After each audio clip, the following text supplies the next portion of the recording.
I'm talking to somebody that doesn't realize how attractive they are. And I'm hearing that it's important that once you come into this realization, you appreciate the people who have gotten you to this level, to this point of physical beauty. I know that might sound strange to some people, but for whoever it is that I'm talking to, this is important to you.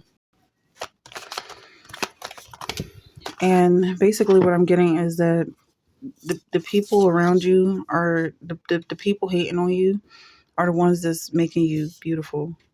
So you're coming into this interesting place in your life where immediately you're going to stop running and appreciate everything that they're doing for you. So start to plan for, just kind of change your plans altogether. You're growing past this immature way of thinking and start making plans that incorporates these people, these haters of yours. But at the same time, you don't necessarily accept them into your heart. It's kind of like you're working for them or they're working for you in a way. And let me see, this extraterrestrial, I feel like I'm talking to somebody who may be a starseed or is from another planet. Maybe they don't realize it. It kind of seems like whoever this is, there's a lot going on here. There's a lot of energy. It feels like whoever this is doesn't realize that they are from a heavenly body. And I was afraid and went and hid thy talent in the earth. Lo, there thou hast that is thine. All right, so maybe you understand where this verse is coming from. This is Matthew 25:25. This also came up recently where somebody knew exactly who they were and are. They know how beautiful they are. They know that they are the child of God. I'm talking to children of God, and they know exactly what people see because they're the one creating this image that people can see. They're that control. They are that in control of their spirituality. So I feel like whoever I'm talking to knows exactly who they are, despite what people say. Um, but I'm also getting that there's some animosity between you and your higher power, between you and God. It's almost like a rebellion that you feel like you are powerful with or without God. Like you cross past this boundary of feeling like you need to do a certain thing, like is in your blood almost. And then I'm seeing somebody, so God gave you talent and then you went and buried it in the ground because you didn't want anybody to benefit from this talent. You didn't feel like anybody was worth it. These haters, even though they're the ones lifting you up. You said it's okay. I can be on the ground. I can be even deeper. I can be beneath the earth, and I'll still rise up. It's kind of like this ego, this arrogance. But I feel like whoever I'm talking to went a step farther than the scripture when it says he gave you talent, you buried it in the earth. I'm seeing somebody who they buried it in the earth, but in a shallow grave, and it was stolen by some predators or just whoever came by. They saw this precious gift buried in the ground, and so it's like you don't have anything to show for it. So this is who I'm talking to. This group of people who they know they're beautiful, they know they're talented, and they know they wasted their gifts. They know their gifts were taken or their ideas were taken and turned into something else by somebody else. It's like you're still in this situation. You're still in the same boat with people who are trying. And I feel like whoever this is gave up trying. You're still a star. You're still exactly who you think you are. There is no condemnation for you. It's like you believed in yourself that much, and that much is true. So now you have an even bigger gift to show the world. It's almost like you're creating seeds. It's not just that you've been given seeds to spread around, you are producing seeds. So this is all the weight on your shoulders. The more you turn away from your calling, the more you have to reconcile with just how amazing you are. And your attractiveness is almost like a black hole. People who are attracted to you cannot resist acknowledging just how beautiful you are. And now it's neither here nor there because you have to do this work. And now it's like you're chosen. You're called, you're chosen. You don't really have a choice anymore. And maybe I'm talking to somebody that wanted this level of dependency to God. You wanted God to take away your choice because it just makes things easier for you. You don't have as many options. Um, but whoever this is still in isolation. They're still going through the drama of getting themselves together. I feel like I'm still talking to somebody that's low to the ground, but now you realize that your feet are on solid ground. So this is somebody who may have fallen from grace, but you're still in God's eyes. God still loves you. But yeah, he took away your choice, and it's almost like somebody who had to be court ordered to rehab or something. Like you had a choice to do it on your own, and then you ran out of those options. But God is still on your back and wanting you to show your skills and your talents to the world. This is for you. I feel like whoever I'm talking to has been told 1,000 times. This is for you. This is for your own enjoyment.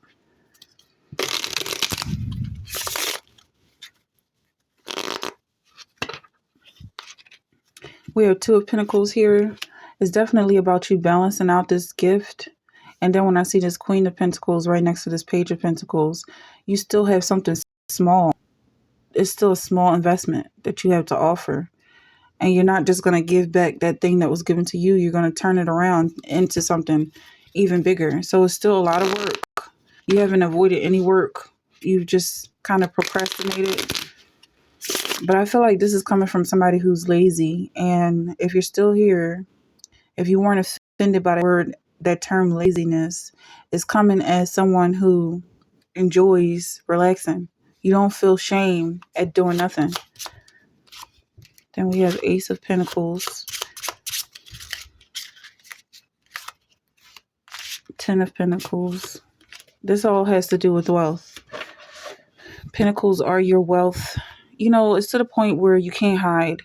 You're just that amazing, and you can't hide. It's almost like you're living in a glass house. People can see just how beautiful you are. You don't have to look for a hiding space. Just show your gifts, show your talents.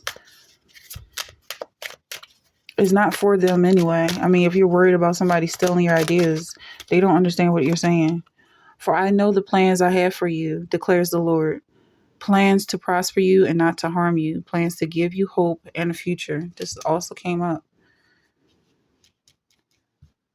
This came up because I'm saying this came up. I mean, I felt this in a vision that this came up. That God is preparing you. I feel like whoever this was, God spoke to you directly and told you that He's preparing you for success. He's planning for you to be successful, for you to be prosperous. And this is script along with it that confirms that. Jeremiah 29:11. So just follow His lead. He wants you to be happy. This isn't leading to misery.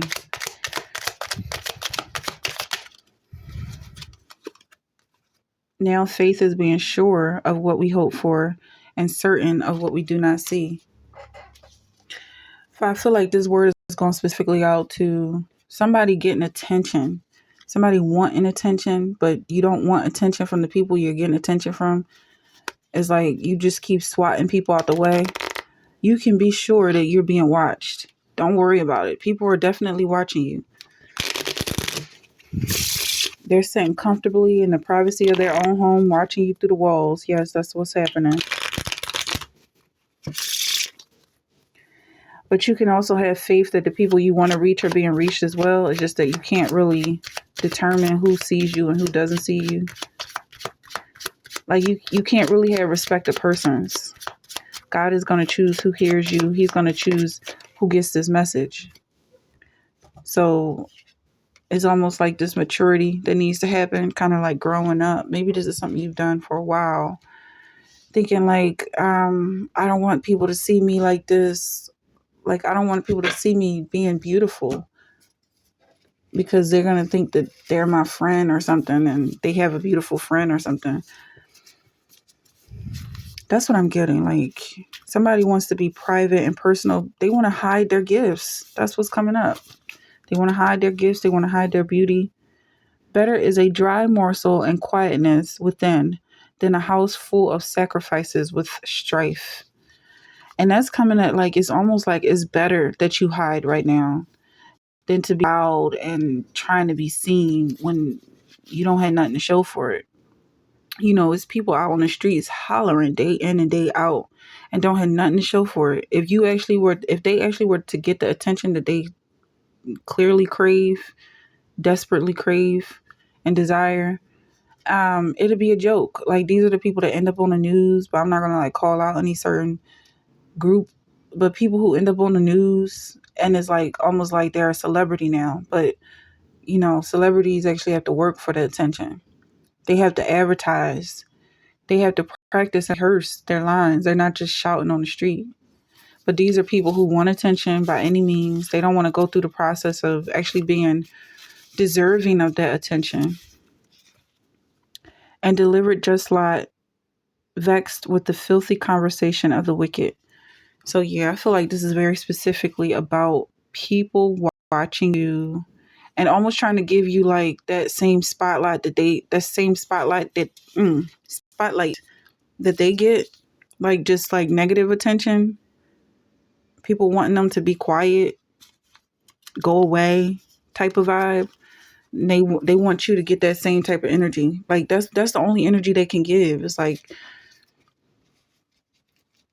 it's not to be really hard, not to be so harsh, but it is kind of like, just go away, be quiet. Nobody wants to hear you. And when they try to give their attention and like, all right, well, I'm going to focus and watch you now. But it's like, no, I don't want you watching me. I want you to mind your business. And that's the vibe I'm getting. That whoever this is, like, they run out of being useful. And you don't want to end up in that same boat. But I feel like there's like, it's almost like you're disguising yourself as not being useful because you don't want to be seen by this specific group of people who are basically just going to throw you under the bus. Like, they're just haters. They're just haters, but they're acting like they're fans, and they've been doing this for so long. Yeah, they've been doing this for so long, trying to pretend like they're friends. Now I'm getting like, it's just like, when is enough? Like, when are they going to realize that they have not won this battle, that they're not going to ever win this battle? It's time to walk away. Like, walk away and be defeated. These are the demons. They need to be rebuked, and only you can rebuke them. Separate yourself from Satan, because a house divided cannot stand. As long as you give any credence or credibility to the devil, these demons feel like they have something in common with you. They feel like you're one and the same, like you're all on the same team, and they have every right to enter into your home and be all in your head, or whatever else they're invading, whatever other private space they're invading. They feel at liberty because there's something going on in the background that you need to get rid of. Something that has to do with a morbid sense of consciousness, like maybe patronizing or sarcasm, or some way where you pretend like you're friends with these people, maybe just to keep the peace or whatever it is, but they really genuinely believe you. I'm seeing the word black. Maybe this is a black person that's trying to fit in with another community, or somebody trying to fit in with a community of black people somebody acting black or black person acting some other way, white or whatever other race. Now I'm hearing somebody say you can't, but oh yes you can. Okay, very clear. It's very clear when a person is acting like someone else or someone they're not. And now I'm also getting that whoever this is a black person, but I'm also feeling like it's not just black. Like I'm also hearing gothic, like dark. This is a dark energy, and somebody's pretending to be like you. Somebody's pretending to be dark like you. And then I'm seeing somebody snapping out on this person and then being resurrected. So that sounds like a whole different situation, whatever that is. But somebody trying to copy your vibe and pretending like they are hard, like hardcore, but they're not. They're just talking recklessly, and they don't really deserve the same attention that you're getting. Anything else for this?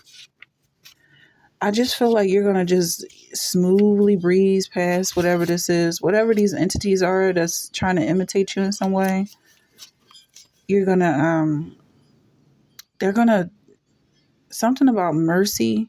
Be merciful unto me, O God. Be merciful unto me, for my soul trusteth in thee. Yea, in the shadow of thy wings will I make my refuge until these calamities be overpast. Whoa, that is so on point. Yeah. So it's almost like you're standing in God's shadow. You're standing in God's darkness. God created heavens and earth. God created light and dark, day and night. You're standing in God's darkness, and you're waiting for whoever this is imitating you because they think you're God. They're worshiping you like you're God. They see God in you. And so they're trying to stay in your darkness. And that's what I'm getting, like this shadow that's coming in is your darkness. And that's what they're trying to connect to, even if it's like a blackness, if I'm talking to a black person or a gothic person or a darkness or whatever, however you want to read that. These people are coming in and trying to connect to this energy. And you're going to eventually see them, they're going to pass by you or something. Whatever it is that they think they're connecting to is not there, and so they're just going to keep moving is what I'm getting.